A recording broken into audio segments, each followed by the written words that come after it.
NDA government వచ్చిన తర్వాత నుంచి కూడా ఇందాక ఏదైతే సభ్యురాలు గాంజా గురించి అదేవిధంగా డ్రగ్స్ గురించి మాట్లాడారో అదే గాంజా నిర్మూలన చేయాలి, డ్రగ్స్ని కంట్రోల్ చేయాలనే ఉద్దేశంతో ఇంకా మేము ఎవరూ కూడా అందులో మేము ఛార్జీలు తీసుకోకుండానే అప్పటి నుంచి కూడా స్టార్ట్ చేసి గాంజా నిర్మూలనకి ప్రత్యేకంగా ఈగల్ అని చెప్పి ఒక టాస్క్ ఫోర్స్ని ఏర్పాటు చేసి ఒక ఐజీ స్థాయి వ్యక్తిని ఏర్పాటు చేసి ఈ రోజుకి మీకు గాంజా లేదు అని చెప్పట్లేదు అధ్యక్ష, గాంజా కల్టివేషన్ 0 చేసామని చెప్పాం.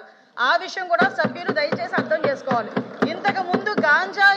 ఇంతకుముందు ఆంధ్రప్రదేశ్ని గాంజా ఆంధ్రప్రదేశ్ అనే దగ్గర నుంచి ఈరోజు గాంజా అంటే 0 గాంజా ఆంధ్రప్రదేశ్గా మార్చడానికి ఈరోజు 20 నెలల కాలం మా పోలీస్ డిపార్ట్మెంటు, మా యంత్రాంగం, మా సీఎం గారి సారథ్యంలో చేసామని చెప్పడానికి కూడా నేను గర్వంగా ఫీల్ అవుతున్నాను అధ్యక్ష.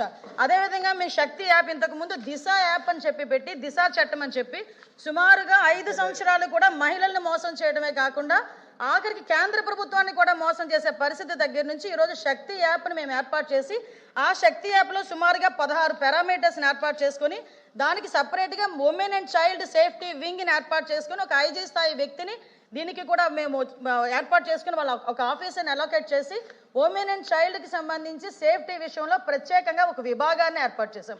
దీన్ని లాస్ట్ ఉమెన్స్ డేకి ఏర్పాటు చేసిన తర్వాత ఈ రోజుకి శక్తి యాప్ దగ్గర 1,50,00,000 మంది మహిళలు ఇన్స్టాల్ చేసుకున్నారు, వాళ్ళు డౌన్లోడ్ చేసుకున్నారు అధ్యక్ష. అంతేకాకుండా వీళ్ళకి సెపరేట్గా వాట్సాప్ ఒక నెంబర్ కూడా ఏర్పాటు చేసాం. 7993485111 అనే ఒక వాట్సాప్ నెంబర్ని కూడా ఏర్పాటు చేసి ఎవరైనా మహిళలకు ఎక్కడైనా ఏ ఆపద జరిగినా కూడా ఈ వాట్సాప్ నెంబర్కి జస్ట్ ఒక క్లిక్ చేస్తే చాలు, మాకు అందులోకి ఈ యాప్ని తీసుకుని యాప్లో కూడా జస్ట్ ఫోటో డౌన్లోడ్ చేసినా లేదా SOS చెప్పినా కూడా మేము చాలా క్లియర్గా చేస్తున్నాం.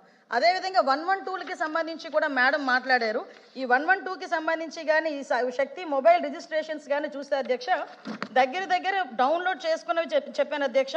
SOS కాల్స్ దగ్గర 29,772